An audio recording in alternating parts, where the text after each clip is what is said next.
Hello everyone, c'est moi pour notre vidéo du Mystère dit. J'espère que vous allez bien et que vous passez un excellent début de semaine. Alors aujourd'hui, comme tous les jours sur cette chaîne, nous allons tenter de répondre à une simple question. Et si tout ce que vous pensiez savoir sur notre réalité n'était qu'un écran de fumée soigneusement orchestré? Et si les objets étranges qui tombent du ciel, les découvertes archéologiques impossibles ou même certaines annonces scientifiques n'étaient pas des révélations mais de simples tests. Des tests de réaction, des scénarios, des pièces de théâtre dans un plan plus vaste. Oui les amis, c'est les questions qu'on va se poser aujourd'hui avec notre format en 3 vidéos insolites de la semaine. J'ai creusé, j'ai cherché, j'ai essayé d'en trouver des pertinentes et pas des infos qui sont traitées par la moitié des sites. Et vous allez voir, je vous ai même fait un update au milieu. Vous allez voir qu'aujourd'hui encore, on a des révélations qui ont tendance à nous démontrer que chaque théorie dite conspirationniste sont définitivement des terreaux de vérité. Aujourd'hui, on explore donc 3 actualités qui font exploser les repères. Des signaux radio qui émergent littéralement du cœur de la glace antarctique et défient la physique connue. Une relique humaine dont les proportions renversent tout ce qu'on croyait sur l'évolution et une sphère métallique, c'est ça l'update, qui pourrait bien être un message, un outil ou un leurre selon qui cherche ou qui cache. Bienvenue dans les actus du jeudi, celles qu'on vous présente comme anecdotiques, mais qui changent les lignes de force du réel. Alors accrochez-vous, installez-vous confortablement, thé, café, popcorn, on y va et c'est maintenant. Go!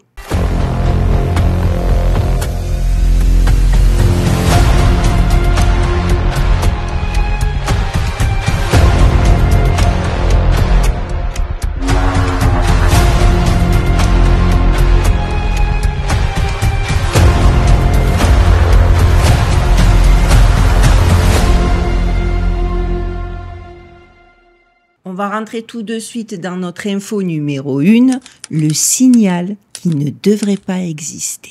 Certains sons ne devraient jamais parvenir à nos oreilles, surtout quand ils viennent d'un des endroits les plus silencieux sur Terre. Tout commence dans l'un des endroits que l'on adore explorer sur cette chaîne, l'Antarctique. Et justement, l'Antarctique était survolée par un ballon stratosphérique à 37 km d'altitude. Ceci n'est pas un jouet, c'est Anita, l'Antarctic Impulsive Transient Antenna. Officiellement, ce programme financé par la NASA et plusieurs institutions universitaires sert à détecter des neutrinos ultra-énergétiques, ces particules venues du fin fond de l'univers, invisibles et indétectables, traversant tout sans jamais s'arrêter. Encore une fois, j'ai toujours la même question quand il s'agit de parler des recherches en Antarctique. Les gars vont en Antarctique pour étudier le ciel. Et tout ce qui est connecté de près ou de loin au ciel. Ce qui reste quand même extrêmement étrange pour une non-initiée au secret de l'Antarctique comme moi et suffisamment récurrent pour qu'on le note. Sauf que voilà, ce jour-là, ce qu'Anita a capté ne venait absolument pas du ciel. Non, ce signal est monté depuis le sol antarctique. Et pas n'importe comment. Il est monté à travers toute la Terre, surgissant d'un angle impossible, comme s'il avait traversé des milliers de kilomètres de roches solides sans être freiné. C'est physiquement impossible. Selon notre physique actuelle, rien ne peut faire ça, à moins que la physique qu'on nous enseigne soit bel et bien incomplète, ou qu'on nous mente. Vous connaissez mon point de vue à ce sujet. Au début, les chercheurs ont tenté clairement de sauver la face, un petit peu comme d'habitude. On a eu droit aux narratifs officiels et aux explications officielles. Peut-être qu'on est face à un neutrino exceptionnel ou un phénomène atmosphérique. Je suis quand même soulagée qu'il nous ait pas sorti, c'est une performance artistique, mais voilà. Mais rapidement, l'hypothèse s'effondre. Aucun neutrino connu ne pourrait produire un tel signal avec une telle énergie à un tel angle. Aucun. Probablement pas un neutrino, concluent les scientifiques de Penn State, scientifiques, je rajoute, vendus au système.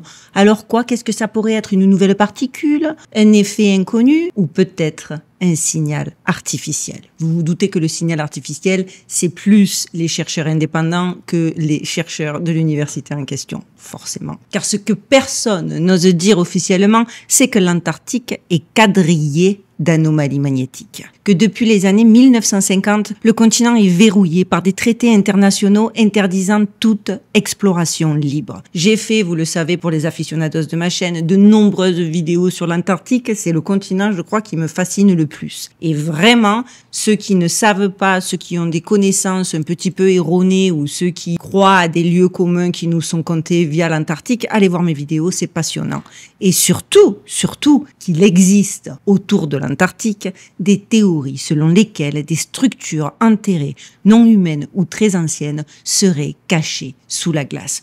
On y revient à chaque fois, mais je pense que c'est incontournable. Souvenez-vous, en 1947, l'amiral Richard Byrd mène l'opération High Jump, censée être une mission scientifique. Mais au retour, il déclare publiquement avoir été attaqué par des appareils volants capables de parcourir les 2 pôles en quelques heures. La presse en parle avant qu'un silence total ne tombe. Dans l'une de mes vidéos consacrées à l'amiral Byrd, il y a des extraits de cette interview. Je ne peux que vous conseiller d'aller les voir. Je vous les mets d'ailleurs toutes en lien dans l'onglet description de cette vidéo d'aujourd'hui. Ce que certains documents déclassifiés suggèrent, c'est que les nazis auraient établi une base secrète dans la zone de Queen Maud Land, surnommée Station 211. Et que cette base ne serait pas seulement un repère militaire, mais le lieu d'une découverte. Quelque chose d'ancien, d'enfoui, qui aurait complètement changé la donne. Et si le signal capté par Anita venait de là, d'un émetteur toujours actif, enfoui dans les glaces depuis des décennies, voire des millénaires? Le plus troublant, clairement,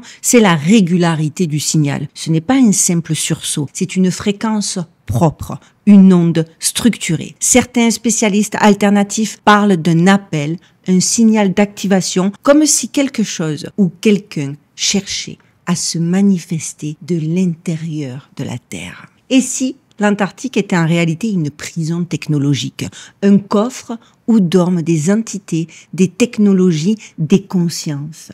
Et si ce signal marquait le début d'un dégel, pas seulement climatique? Ce qu'Anita a capté, vous devez le comprendre, défie toutes les lois officielles. Et ce n'est pas une première. Plusieurs autres anomalies électromagnétiques ont été enregistrées dans la même zone et toutes ont été classées sans suite. Et sans suite, vous comprenez, on a coupé l'info pour la plèbe et le peuple. Aujourd'hui, la mission PUEO, son successeur, est actuellement en cours de préparation. On nous dit que c'est pour mieux comprendre, mais si c'était, selon moi, pour mieux nous dissimuler, il y a plus de chances pour que ce soit ça le cas, pour masquer justement le fait que sous la glace, quelque chose émet, quelque chose attend. Et si ce signal n'était pas le premier? Et je sais qu'en Antarctique, je l'ai déjà traité, donc je ne vais pas en reparler aujourd'hui, mais vous savez qu'en plus, récemment, ils ont admis avoir découvert sous les glaces de l'Antarctique un paysage complètement fossilisé, mais qui prouve que l'Antarctique était couverte de forêts tropicales, etc., etc. Pareil, j'en ai fait une vidéo, je vous la mets en lien en barre de description dans cette vidéo, parce que je vois que l'info que j'ai traitée il y a peut-être 2-3 mois ressort aujourd'hui, et c'est fascinant, et ça va dans le sens de celle-ci. Donc n'hésitez pas. Et quant à nous, on passe directement à notre info numéro 2. La sandale du soldat géant, découverte gênante à la frontière de l'Empire. Et oui, parfois il suffit d'un morceau de cuir pour faire trembler tout un pan de l'histoire officielle. Et là, aujourd'hui, c'est une sandale, un pied, une anomalie. Vous allez comprendre. En Angleterre, sur les terres battues du fort romain de Magna, au nord du mur d'Adrien, les archéologues pensaient exhumer un banal fossé défensif. Ce qu'ils ont trouvé à la place, une sandale romaine de 32 cm, soit l'équivalent d'une pointure 49 ou 50 en taille européenne moderne. Un détail, vous allez me dire, surtout que de nos jours, des pointures 49 ou 50, vous allez me dire, c'est bon, Shaquille O'Neal et des basketteurs comme ça, je crois qu'ils font du 55. Mais attendez, parce que c'est loin d'être un détail. C'est un séisme discret. Car il faut quand même remettre les choses dans leur contexte. À l'époque romaine, la taille moyenne d'un soldat était d'environ 1,66 m et leurs sandales, appelées les caligae, allaient généralement du 37 au 42. Même les centurions plus robustes ne dépassaient guère le 44. Et toutes les découvertes précédentes sur le site de Vindolanda ou Carnuntum allaient dans ce sens. Alors, comment expliquer cette chaussure titanesque pour l'époque? Qui était cet homme et pourquoi portait-il une sandale 3 tailles au-dessus de tout ce qui est documenté? Les archéologues sourient et l'appellent Futius Maximus. Mais dans les cercles alternatifs, on appelle ça une anomalie codée. Officiellement, l'homme était peut-être un légionnaire très grand ou un centurion d'élite.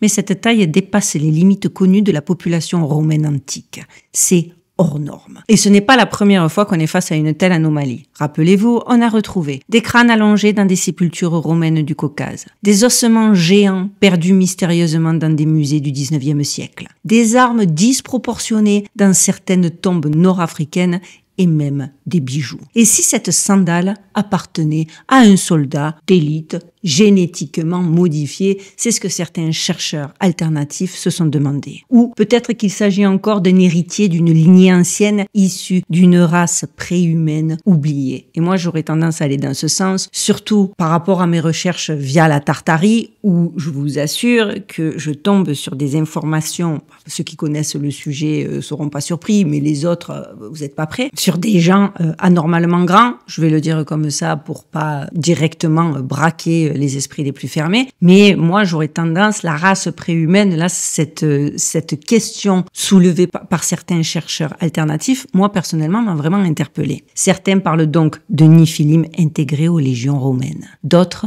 d'un programme d'hybridation militaire qui aurait utilisé des lignées survivantes de géants antiques pour maintenir l'autorité sur les zones frontalières. Et ça, après qu'on ait vu ce qu'ils sont capables de faire sur les animaux avec Plume Island, quand on voit ce qu'ils sont capables de faire avec ces nouvelles générations de soldats, je vous avais fait une vidéo il y a de ça 3-4 ans où on a vu les manipulations génétiques pour créer de super soldats, ça n'a pas l'air si dément quoi. D'autant plus que ce n'est pas un hasard si cette sandale a été retrouvée juste au pied du mur d'Adrien, une frontière symbolique entre le monde civilisé de Rome et les terres barbares au nord. Une zone marquée par des tensions constantes, mais aussi par des mythes anciens, des cultes celtiques liés à des dieux hauts comme des arbres.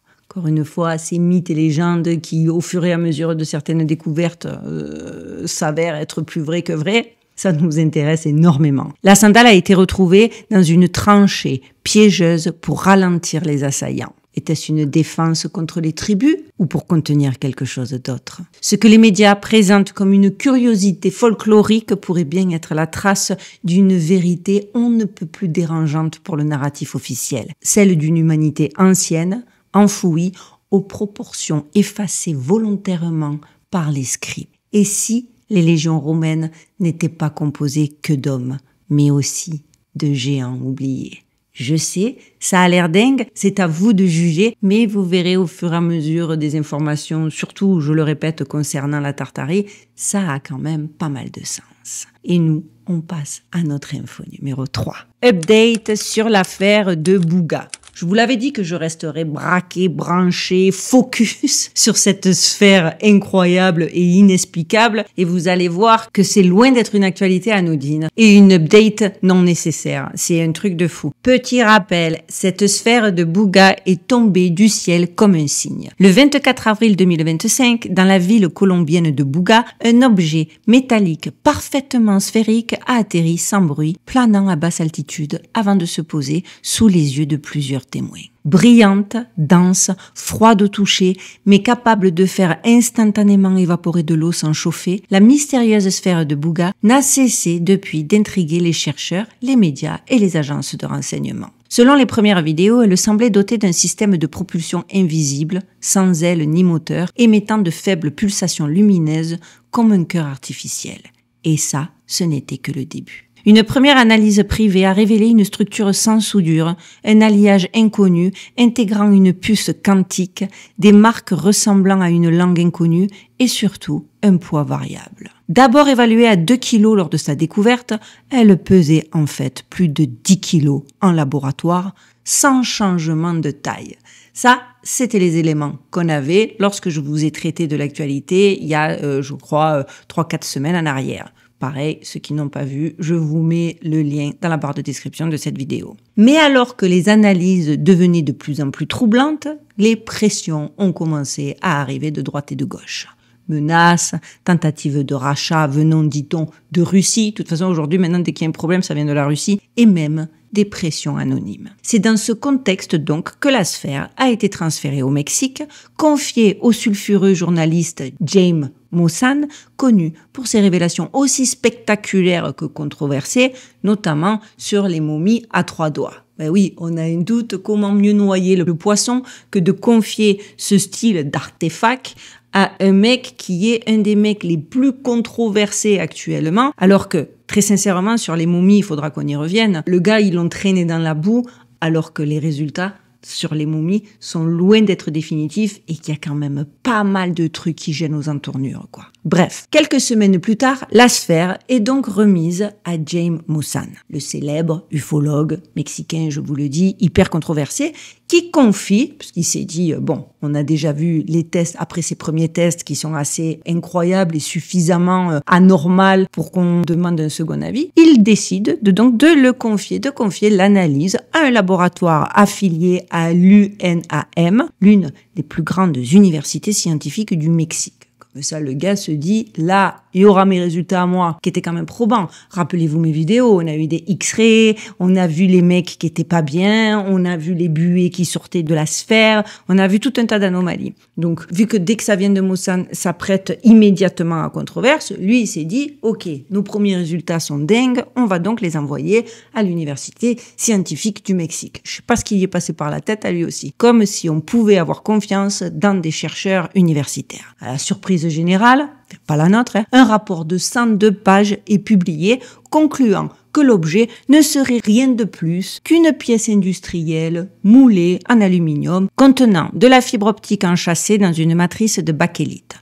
Autrement dit, une babiole moderne, vide de tout mystère, l'affaire est close. Really, j'ai envie de vous dire, vous êtes sérieux?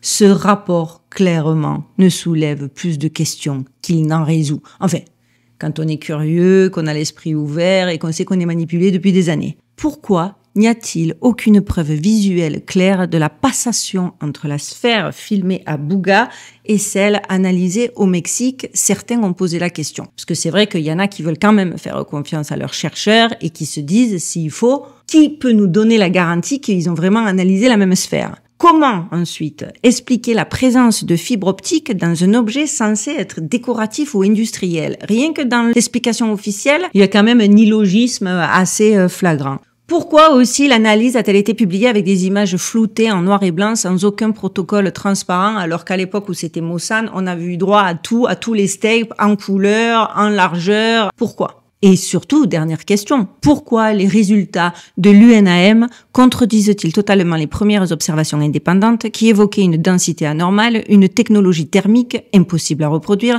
et une structure interne visible au rayon X? Mais enfin, on peut pas avoir, vous êtes d'accord avec moi, on peut pas avoir deux analyses sur un même objet fait par des scientifiques, que ce soit indépendant, pas indépendant, vendu au système, peu importe. Comment il peut y avoir autant de décalage entre les deux analyses? Mais vous allez voir, il y a plus dérangeant encore. Ah ben si, parce que qui s'en est mêlé? Mark Christopher Lee. Selon Mark Christopher Lee, enquêteur accrédité par l'ONU, cette affaire s'inscrit dans une stratégie bien rodée. Des campagnes de désinformation menées par la CIA et le département de la défense américaine, utilisant les pays d'Amérique latine comme laboratoire à ciel ouvert. UFO, technologie secrète, illusion de contact extraterrestre, on envoie tout dans le ciel d'Amérique du Sud. Tout cela servirait en fait à détourner l'attention de tests de technologie militaire ou de dispositifs de surveillance avancés. Lee cite d'ailleurs un précédent célèbre, le cas de Rendlesham, le Roswell britannique, qu'il estime avoir été un écran de fumée pour des expériences aérospatiales confidentielles. Objectif en fait, tester la perception publique à travers des écrits d'OVNI, d'UFO, d'UAP, appelez ça comme vous voulez. La sphère de Buga, pour lui, c'est un écran de fumée. Une opération psychologique grandeur nature. Donc genre, un premier test pour le fameux Project Bluebeam. Et Maussan, en fait, qu'est-ce que ce serait? Un messager volontaire ou éventuellement un messager manipulé. Mais là encore, moi, j'étais pas convaincue parce que si c'est ça leur stratégie, vous n'allez pas me faire croire qu'elle est un peu aléatoire comme ça. Hein, parce que alors là, on envoie une boule, elle se perd, elle est découverte par des gens, il y a une première analyse qui dit noir, on l'envoie et puis d'un coup l'analyse elle revient mais c'est blanc, ça n'a plus rien à... Enfin, tu vas pas me faire croire que si c'est tellement chiadé pour que ce soit des techniques, des tests, etc., ils n'ont pas prévu de backup. Non. Donc moi, je comprends ce qu'il veut dire et je dis pas que c'est pas possible, mais je me dis ça reste quand même pas très logique dans la manière dont ils mènent leurs tests, quoi. Mais vous allez voir, les choses ne s'arrêtent pas là. J'ai même envie de dire, les choses s'emballent. Le 7 mai 2025, une deuxième sphère a été filmée, cette fois à Palo Blanco, à quelques kilomètres de Buga. Des mini-orbes l'accompagnaient, filmés par un agriculteur depuis son tracteur. Le mystère s'épaissit alors et les apparitions se multiplient. Certains y voient un signe, car Buga, vous allez le voir, n'est pas une ville comme les autres. C'est là que se trouve la basilique du Seigneur des miracles, l'un des sanctuaires les plus mystérieux et les plus vénérés de Colombie. Une statue de Jésus, non façonnée par la main humaine, y est apparue au XVIe siècle. Oui, vous avez bien entendu. Faudrait que peut-être que j'en fasse une vidéo dédiée si vous ne connaissez pas cette histoire. Elle est en tout point exceptionnelle. Donc oui, une statue de Jésus non façonnée par la main humaine. Elle aurait survécu aux flammes, sointé une huile curative et son poids varierait mystérieusement selon les processions. Plusieurs témoignages de guérison miraculeuse y sont associés et coïncidence troublante, la première sphère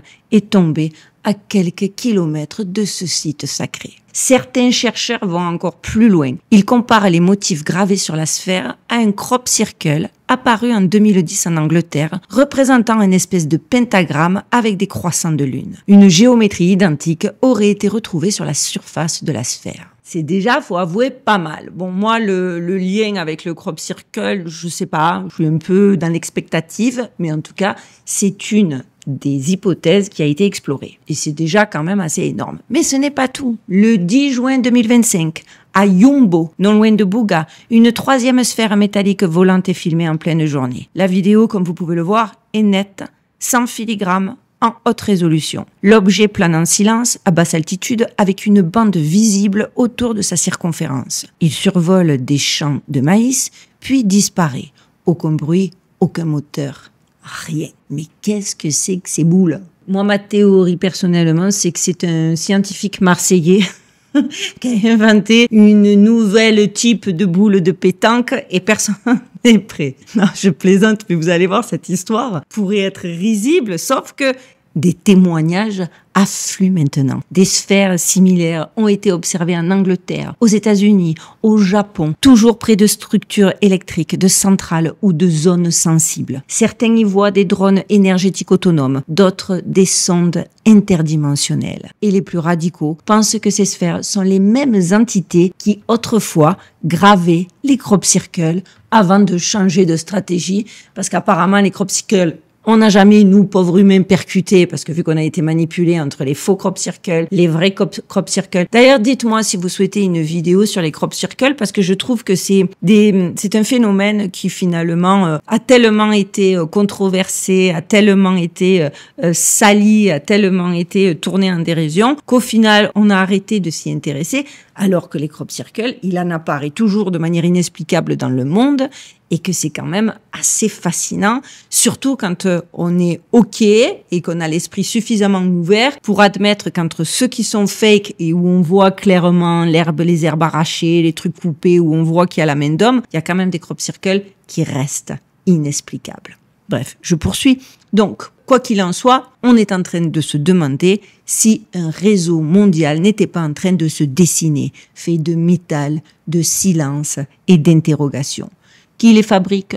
Pourquoi maintenant? Et surtout, pourquoi l'Amérique latine comme point d'ancrage? Qu'est-ce que c'est? Un artefact extraterrestre, une sonde interdimensionnelle ou le fruit d'un programme occulte militaire? Ou alors, parce que cette théorie, cette hypothèse a été avancée par certains, le signe tangible d'un contact ou d'un message divin. Après tout, la basilique est dédiée à une image qui, selon la tradition, n'a jamais été sculptée par l'homme.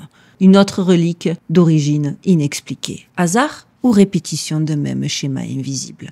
Il me semble que la question est on ne peut plus légitime. Ce que le monde appelle détail, nous, personnellement, sur ma chaîne, on a tendance à l'appeler signal. Pendant que les médias survolent, que les experts éteignent les feux et que les institutions enterrent les anomalies sous des rapports techniques, la vérité continue de percoler. La sphère de Bouga, les géants oubliés, les ondes venues d'en dessous, ce ne sont peut-être pas des accidents. Ce sont des symptômes, des balises, des fragments d'un puzzle que seule une conscience éveillée peut décoder, peut assembler. À nous, les amis, de lire entre les lignes. À nous de rester curieux, insatiables et lucides. Donc vous savez ce qu'il vous reste à faire parce que sur cette chaîne, on n'a pas peur d'aller au front et d'aborder toutes les versions, même les plus alternatives, des informations de ouf qui surgissent en ce moment de tous les côtés. Parce que, petit spoiler que je traiterai très certainement dans ma vidéo, soit de dimanche prochain, si j'ai pas le temps de faire la Tartarie, soit dans mes actualités, mes 3 actualités insolites de jeudi prochain, c'est qu'ils ont quand même retrouvé une seconde cité en dessous, la première cité, sous les pyramides d'Égypte. Alors, tous ceux qui rigolaient, qui sont venus m'agresser quand j'ai rendu les résultats d'analyse des chercheurs, on va voir ce que vous allez dire. Parce qu'en ce moment, je persiste et je signe, le temps des révélations est arrivé. Ce qui me ravit parce que ça fait plein de sujets, plein de questionnements, plein de recherches et plein de vérités en perspective. Et vous savez que pour m'aider, pour que cette chaîne puisse grandir, grossir et surtout passer au travers de la censure, on like, on commente, on partage les petits nouveaux, abonnez-vous. Le but étant de créer une communauté forte et plus on est nombreux, plus on est fort. Vraiment, je compte sur vous. J'espère que ces sujets vous auront intéressé. Je vous souhaite de passer une excellente fin de semaine. On se retrouve dimanche et en attendant, prenez soin de vous, prenez soin de vos proches, gardez l'œil ouvert et surtout, stay safe les amis.